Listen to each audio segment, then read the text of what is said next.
तो स्टूडेंट, आज की इस वीडियो में मैं आपको एक्सरसाइज नंबर 4.2 जो कि एनसीईआरटी मैथमेटिक्स का क्वाड्रेटिक इक्वेशन का चैप्टर है।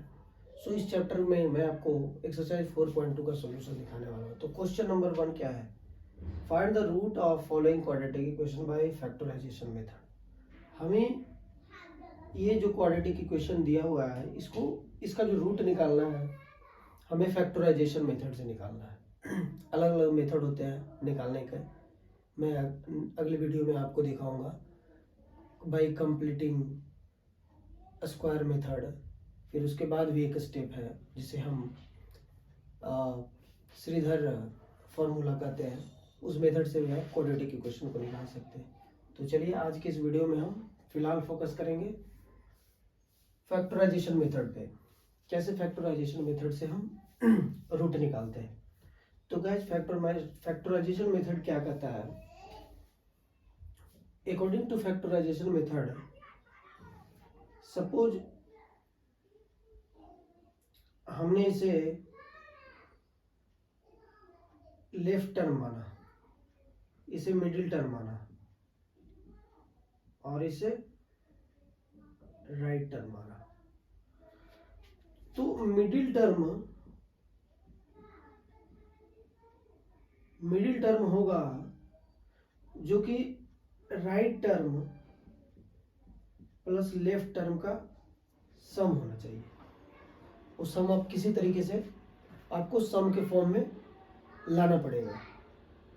मीन्स करने का मतलब इसका मल्टीप्लिकेशन, इस टर्म का मल्टीप्लिकेशन प्लस ये जो हमारा इसका जो कोफिशिएंट है, दोनों को मल्टीप्लाई करने के बाद हमें इस तरीके से तोड़ना है उस टर्म को कि इसके बराबर हो जाए, मिडिल टर्म के बराबर हो जाए।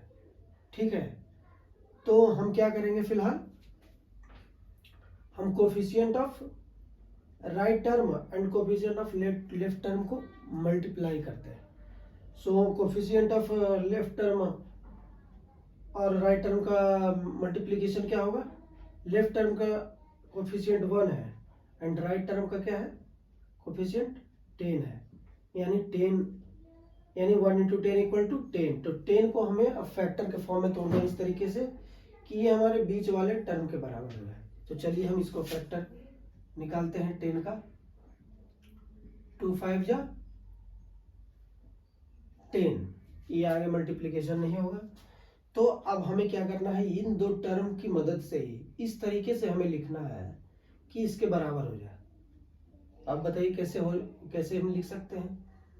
देखिए, अगर हमने 5, हमें -3 के बराबर लाना है। अगर हमने -5 + 2 अगर लिखा तो ये -3 आएगा कि नहीं? तो अगर हम -3x को यानी लिख सकते हैं, यानी -3x को लिख सकते हैं -5x + 2x equal to -3x। Right guys? So चलिए हम इसे इस टर्म को इस फॉर्म में लिखते हैं। x² - 3x equal to -5x + 2x -10 equal to 0। चलिए x यहाँ से कॉमन ले लेते हैं। तो x - 5x, x - 5 प्लस यहाँ से 2 कॉमन ले लेते हैं, x - 5 इक्वल टू 0। और हम इसे ये भी लिख सकते हैं, x - 5 x + 2 इक्वल टू 0। और हम इसे ये भी लिख सकते हैं, x - 5 इक्वल टू, ये 0 कब होगा? x - 5 इक्वल टू 0 हो जाएगा और ये x + 5 equal to x + 2 equal to 0, तभी ना 0 होगा। तो x इक्वल टू यहाँ से क्या हो जाएगा? 5 हो जाएगा। और यहाँ से अगर हम x इक्वल टू हमारा -2 हो जाएगा। तो यही हमारा रूट है, इसी को हम रूट कहेंगे। ठीक है, root of quadratic equation is 5 and -2। Right guys? चलिए एक और क्वेश्चन हम ले लेते हैं इसी तरीके का। अगर किसी तरीके का कंफ्यूजन रहा हो तो उसमें क्लियर हो जाएगा। हमने क्या कहा था? मिडिल टर्म को हमें ये टर्म है और ये टर्म जो लेफ्ट और राइट टर्म का कोफिशिएंट है उसका प्रोडक्ट हमें निकालना पड़ेगा। उसके बाद हम फैक्टराइजेशन उसका करेंगे। तो इसका प्रोडक्ट 6 इंटू 2 क्या होगा, 12 होगा। चलिए 12 का फैक्टराइजेशन करते हैं। 2 टाइम्स 6, 2 टाइम्स 3। अब आगे फैक्टर नहीं निकल सकता है, तो अब हमें इन तीनों फैक्टर की मदद से ही अब हमें इस फॉर्म में इसे सजाना है कि हमारा ये x के बराबर आ जाए। तो हम इसे ये लिख सकते हैं 4 माइनस 3 इक्वल टू 1, यानी ये 1x हो गया। 4x minus 3x equal to x। चलिए हमारा फैक्टर सीधे निकल गया, फैक्टर मिल गया। चलिए हम इसे लिखते हैं 2x square plus 4x minus 3x minus 6 equal to 0। 2 common ले लेते हैं, 2x plus 2 minus 3x plus 2 equal to 0। और हम ये भी लिख सकते हैं 2x माइनस 3 और ये x प्लस 2 कॉमन हो गया इक्वल टू 0। ये 0 कब होगा, 2x माइनस 3 इक्वल टू 0 और x प्लस 2 इक्वल टू 0। और तो यहाँ से x क्या निकल गया, 3/2 और x इक्वल टू यहाँ से -2। तो यही हमारा रूट हो गया। ठीक है गाइज, तो ये हमारा फैक्टराइजेशन मेथड से निकल गया। अगर कुछ समझ नहीं आ रहा है तो आप कमेंट बॉक्स में डाल सकते हैं, उसे मैं सोल्व करूंगा अगली वीडियो में अगर कोई क्वेरी होगी तो। ठीक है गाइज,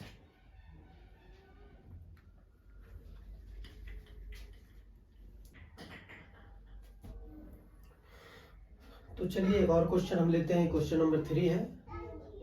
सो इसको भी फैक्टराइजेशन मेथड से ही निकालते हैं, इसके रूट को। ठीक है, तो हमने फैक्टराइजेशन मेथड से क्या कहा था,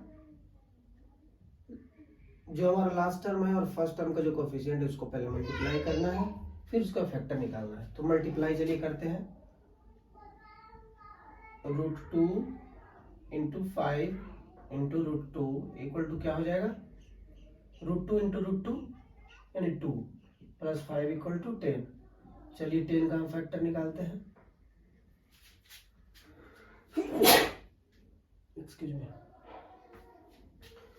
तो ये 2 टाइम्स हमारा हो जाएगा 5, यानी हम आगे फैक्टर नहीं कर सकते, यानी हमें जो भी बीच वाला जो टर्म निकालना है विद द हेल्प ऑफ ये दोनों फैक्टर के बराबर निकालना पड़ेगा, इसके सहायता से। Sorry, excuse me. तो हम 7x को क्या लिख सकते हैं, 2x प्लस 5x और 5x प्लस 2x लिख सकते हैं। तो चलिए इसे लिखते हैं, यानी 7x को क्या लिख सकते हैं, 5x प्लस 2x और 2x प्लस 5x। ठीक है, चलिए हम पुट करते हैं। √2 x square plus 2x plus 5x plus 5 √2 equal to 0। चलिए √2 कॉमन लेते हैं इसमें। √2 इंटू एक्स कॉमन लेते हैं, तो यहाँ से हमारा x आ जाएगा, निकल जाएगा, यहाँ √2 निकल जाएगा। ठीक है गाइस, यहाँ से हम 5 कॉमन लेते हैं, यहाँ फिर x प्लस √2 आ जाएगा इक्वल टू 0। x प्लस 2 ये हमारा कॉमन हो जाएगा।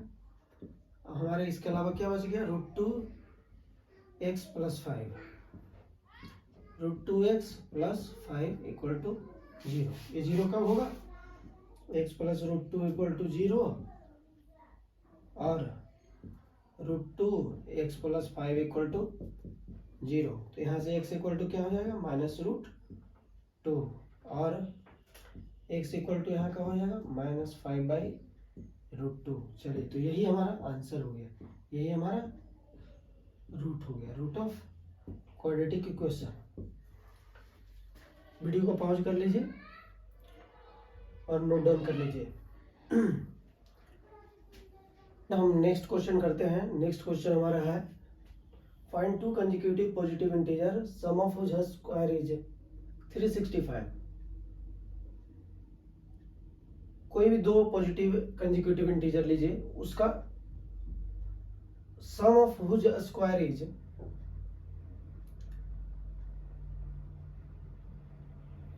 365। सो कोई भी पॉजिटिव इंटीजर मान लीजिए, कोई पॉजिटिव इंटीजर है, लेट एनी पॉजिटिव इंटीजर भी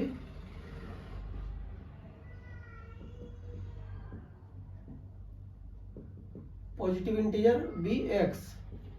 तो कंसेक्यूटिव पॉजिटिव इंटीजर का है, तो कंसेक्यूटिव मीन्स क्या होता है? लगातार वाला नंबर, उसके जस्ट नेक्स्ट वाला नंबर। अगर हमने किसी नंबर को एक्स माना है तो उसके नेक्स्ट वाला कंसेक्यूटिव पॉजिटिव इंटीजर होगा x प्लस 1 होगा। सो इसलिए next positive integer will be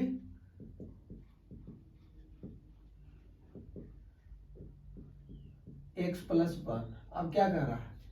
some of which square is 365 means इसका स्क्वायर का सम। तो इसका स्क्वायर क्या होगा? x होगा। और इसका स्क्वायर क्या होगा? सम ऑफ व्हिच स्क्वायर इज 365। चलिए ये फिर से क्वाड्रेटिक इक्वेशन के फॉर्म में आ गया। हम क्वाड्रेटिक इक्वेशन को इस चैप्टर में हम फैक्टराइजेशन मेथड से कर रहे हैं, ठीक है गाइस। सो चलिए इसको आगे सोल्व करते हैं। X square plus x plus 1 को कैसे लिख सकते हैं? a प्लस बी का होल स्क्वायर का फॉर्म है। तो a प्लस बी का होल स्क्वायर तो आप जानते होंगे क्या होता है?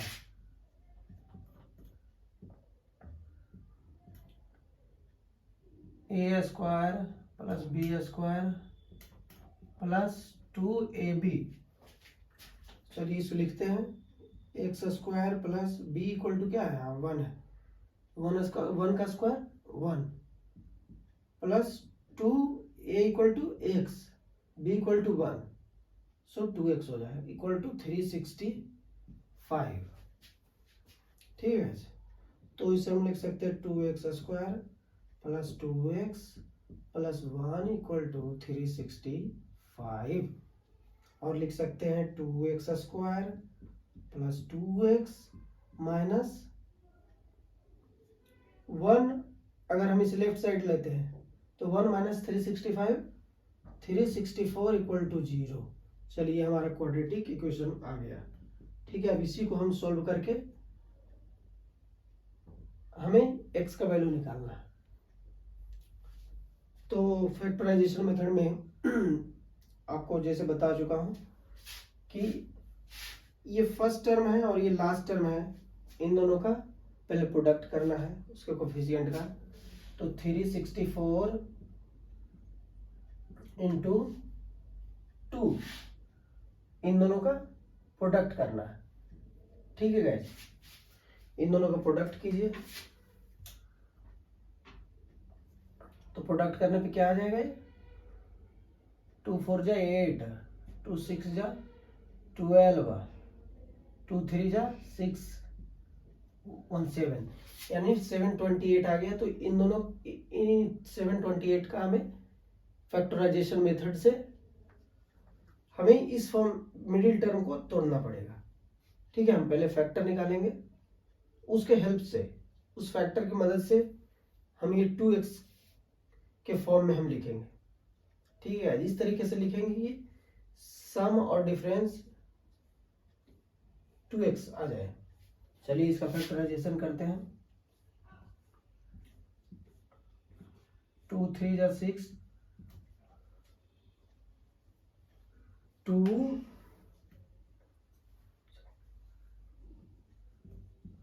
टाइम्स हो जाएगा, फिर 2 टाइम्स करते हैं 1 8 2, फिर 2 टाइम्स करते हैं 1, 3 टाइम नहीं कटेगा, 4 टाइम्स 5 6 7, 7 टाइम 13 आएगा। तो फैक्टराइजेशन मेथड में मैंने क्या बताया था? With the help of this factor, in factor की मदद से ये हमें मिडिल टर्म को लिखना है। इस तरीके से लिखना है कि 2x के बराबर आ जाए। मीन्स अगर हम फैक्टर को जोड़ते हैं या जो भी करते हैं या घटाते हैं तो उसको इस फॉर्म में 2x इक्वल टू वैल्यू के बराबर आना चाहिए। ठीक है, तो चलिए हम लिखते हैं। हमें इस तरीके से लिखना है कि 2x आ जाए। ठीक है, अगर जैसे लिखते हैं, अगर हम 2 इंटू जा 4, 2 इंटू 2 4 हो, ये हो गया हमारा 91, 91 इंटू 2 182 और ये 4 है। ये दोनों का अगर हम लेते हैं कॉम्बिनेशन, इन तीनों को एक साथ, इन दोनों को एक साथ, तो हमारा 2x आएगा। किसी भी तरीके से उसको ऐड करते हैं, सब्ट्रैक्ट करते नहीं आएगा ना। अगर हम इन तीनों को भी लेते हैं तो 2 2 2 2 2 इंटू 2 4 4 2 8 है। 8 और ये इन दोनों को एक लेते हैं, इन दोनों को पहले कॉम्बिनेशन लेते हैं, इन तीनों का, फिर इन दोनों का लेते हैं। तो ये हो गया 13 इंटू 7 91 हो गया, ये 6, ये 8 हो गया। फिर भी डिफरेंस नहीं आ रहा ना। तो चलिए नेक्स्ट हम ट्राई करते हैं। नेक्स्ट हमने लिया, मान लिया हमने इन दोनों को लिया, इन दोनों को लिया और इन दोनों को लिया। तो अगर हमें इन दोनों को लिया तो ये कितना आएगा, 2 इंटू 2 4 4 7 जा 18, सॉरी 28। आइए इन दोनों का कॉम्बिनेशन क्या हो गया, 2 इंटू 3 26। तो 28 और 26 का कॉम्बिनेशन है। तो इसको हम लिख सकते हैं 28 माइनस 26 इक्वल टू 2x, इस फॉर्म में लिख सकते हैं। राइट, कॉम्बिनेशन आ गया ना। चलिए हम आगे बढ़ते हैं। इसको 28x minus 26x minus 364 equal to 0 हो गया। चलिए 2x हमने कॉमन ले लिया, x प्लस 14, यहाँ भी हमने कॉमन लेना है। हमने 26 को कॉमन ले लिया, सो x माइनस प्लस हो जाएगा। हाँ, ये 14 टाइम्स मल्टीप्लीकेशन करते हैं तो ये 364 के बराबर आ जाएगा। ठीक है गाइस, तो हम इसे क्या लिख सकते हो, x प्लस 14, ये हमारा कॉमन हो गया। फिर 2x माइनस 26 इक्वल टू 0, और क्या लिख सकते हैं, x प्लस 14 इक्वल टू 0 और 2x minus 26 equal to 0। x equal to minus 14 और x इक्वल टू क्या हो जाएगा, 2x equal to 26, x equal to 13। So यहाँ हमारा एक पॉजिटिव इंटीजर की बात कर रहा है। ठीक है गाइस, तो हम इसे नेग्लेक्ट कर देंगे। सो हमारी पॉजिटिव नंबर एक 13 हो गया और नेक्स्ट कंसेक्यूटिव कितना हो जाएगा, 13 प्लस 1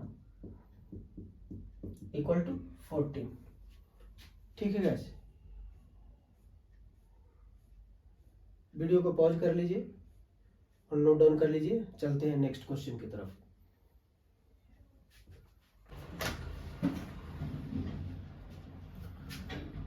तो स्टूडेंट, हम नेक्स्ट क्वेश्चन की तरफ आगे बढ़ते हैं। नेक्स्ट क्वेश्चन हमारा क्वेश्चन नंबर 5 है। क्या कहता है, the altitude of a right triangle is 7 less than its base. एक राइट ट्रायंगल है। राइट ट्रायंगल कैसे बनता है, ये 90 डिग्री होना चाहिए। ठीक है,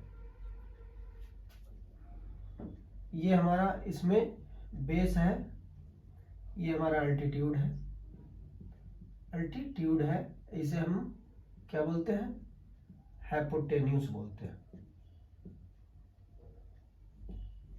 इसको हम एच से रिप्रेजेंट करते हैं, अल्टीट्यूड को ए से, बेस को बी से। क्या कह रहा है, altitude of a right triangle is 7 less than its base. So हमें बेस तो पता नहीं क्या है, तो चलो x मान लेते हैं।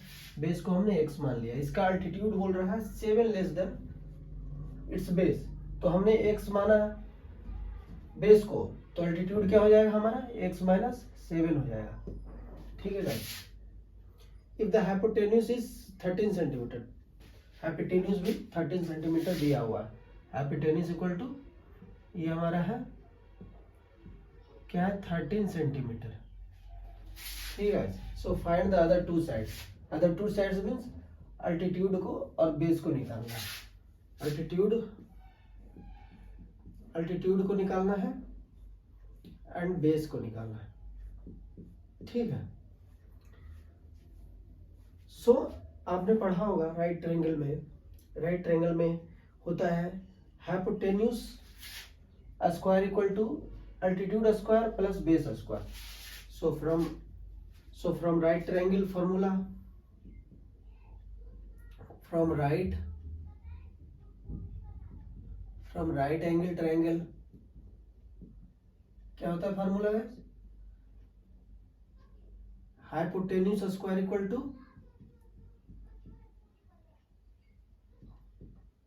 अल्टीट्यूड, इसी को हम परपेंडिकुलर भी बोलते हैं, अल्टीट्यूड स्क्वायर प्लस बेस का स्क्वायर, ठीक है गाइस। चलिए इस फॉर्मूला में पुट करते हैं, हाइपोटेन्यूज ऑलरेडी दिया हुआ 13, सो 13 का स्क्वायर, अल्टीट्यूड को हमने क्या माना है x-7, क्योंकि बेस x दिया हुआ है तो अल्टीट्यूड x-7 होगा, स्क्वायर बेस को x माना है। चलिए इसे हम सोल्व करते हैं आगे। ये क्या है हमारा x-7 यानी a माइनस बी का होल स्क्वायर के फॉर्म में है। सो a माइनस बी का होल स्क्वायर क्या होता है, a माइनस बी का whole square a square plus b square minus 2ab, ठीक है। सो a हमारा x है, a स्क्वायर b 7 है माइनस 2 इंटू a x हो गया into b 7 plus x square, इधर 13 इंटू 13 169। चलिए इसे सोल्व करते हैं पूरा, x square plus x square 2x square 2 into 7 minus 14x plus 49, ठीक है। 169 इक्वल टू इतना हो गया, और हम लिख सकते हैं 2x स्क्वायर माइनस 14x, इसको हम उधर ले जाते हैं प्लस 49 माइनस 169 इक्वल टू 0, ठीक है।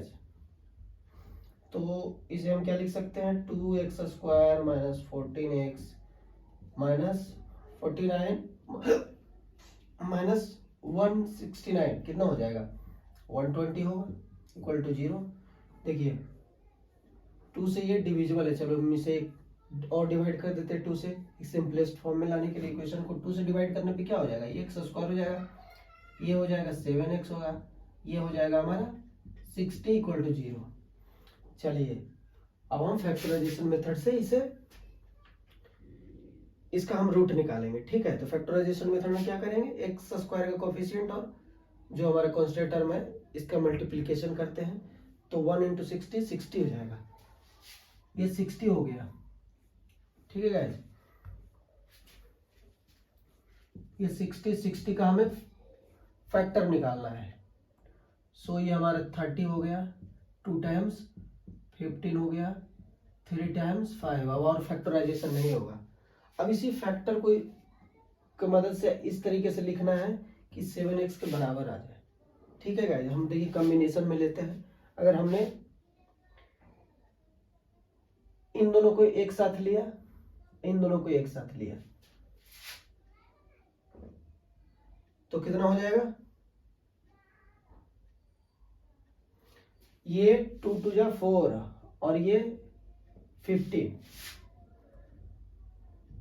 15 हो गया ना, तो 15 माइनस 4 11 हो जाएगा, ठीक है गाइज। सो ये हमारा पॉसिबल नहीं है। अगर हम इन दोनों का कॉम्बिनेशन लेते हैं तो कितना हो जाएगा, ये 4 का कॉम्बिनेशन और ये 15 हो गया, तो 4 15 में से अगर हम प्लस दोनों को एक बार जोड़ते हैं तो ये 15 19 हो जाएगा, तो 19 के बराबर तो नहीं आएगा। अगर माइनस भी करते हैं अगर माइनस भी करते हैं, अगर प्लस करते हैं तो ये 19 हो जाएगा, अगर माइनस करते हैं तो ये 11 आ जाएगा। तो हमें तो 7 के बराबर लाना है, तो ये नहीं आ रहा है कॉम्बिनेशन। तो हम चलिए हम देखते हैं।